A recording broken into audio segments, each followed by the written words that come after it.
water in her brain known as hydrocephalus. Very serious. Humans can be born with it as well, and that's ultimately why she cannot be released. She simply just would not do well out in the wild. So usually raccoons will live about 2 to 3 years in the wild due to getting hit by cars and other predators, but in captivity, they're known to live about 20 years. You're mostly going to see raccoons all over North America, and in more recent times, Europe and Japan. Now these guys are very intelligent mammals. It is said that they can remember solutions for up to 3 years. They don't know how to open doors and do all that funny stuff. And they do have 5 little fingers on each hand, and I'm sure you've noticed some funny YouTube videos where they're always using their hands. Any theories why they're always going like this? Okay, so on their hands they have tiny little whiskers, very sensitive, to help them feel around for bones and other food. So that's why they're always using their hands. It's just very, very sensitive. And have you guys ever seen a raccoon climb straight up and down a tree? You kind of wonder how they're such great climbers, right? Well, their back feet can actually rotate 180 degrees, so they're able to do all that crazy climbing that they like to do.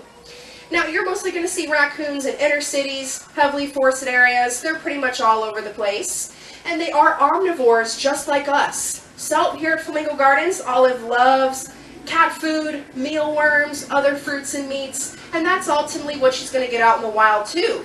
So that's why you might see a raccoon lurking around your house if you feed some stray cats, because they love that cat food.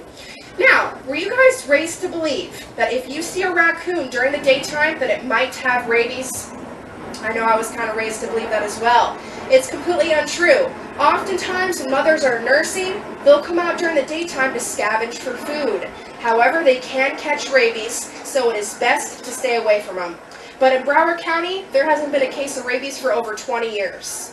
But they're also very food aggressive, so it's just best to stay away from them. Now, when the moms are pregnant, it's usually for about 65 days. And when the babies are born, they're completely blind and helpless for about 3 weeks. Now, they like to stick in packs of about 4 or 5. The males will stick with the males to protect themselves from other predators, whereas the females pretty much like to stick with the family. Now, as you guys can see, Olive has a striped tail. Do you guys have any theories why raccoons have striped tails? Okay, so anytime a mammal, a reptile, or an insect has striped coloration on their body, it means absolute danger to stay away. For example, have you guys seen the iguanas around here? Iguanas have striped tails, and if you get close enough, they will whip you with that tail, and it hurts. I've been whipped. Bees. Bees have striped bodies. They will sting you, and of course there is the raccoon. If you get close enough, they might try to bite you.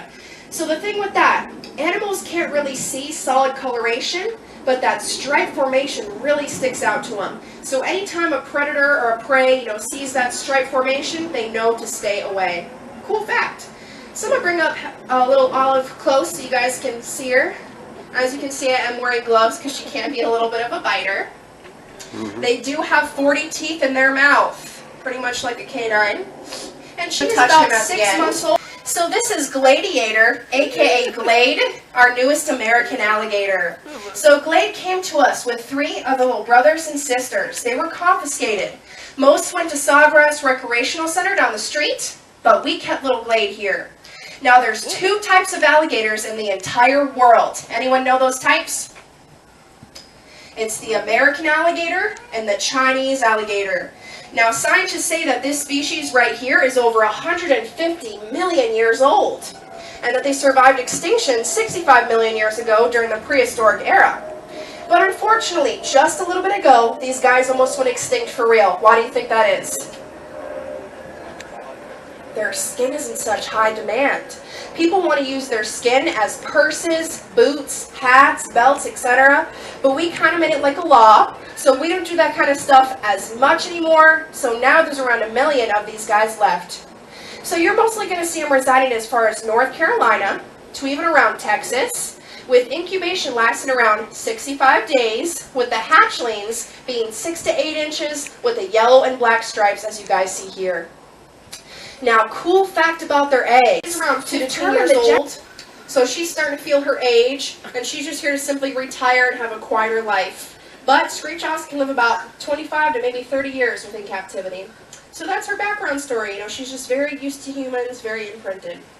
Okay, so there's 3 morphs or colors of screech owls. There's the red, the gray, and the brown. Pumpkin is the red morph.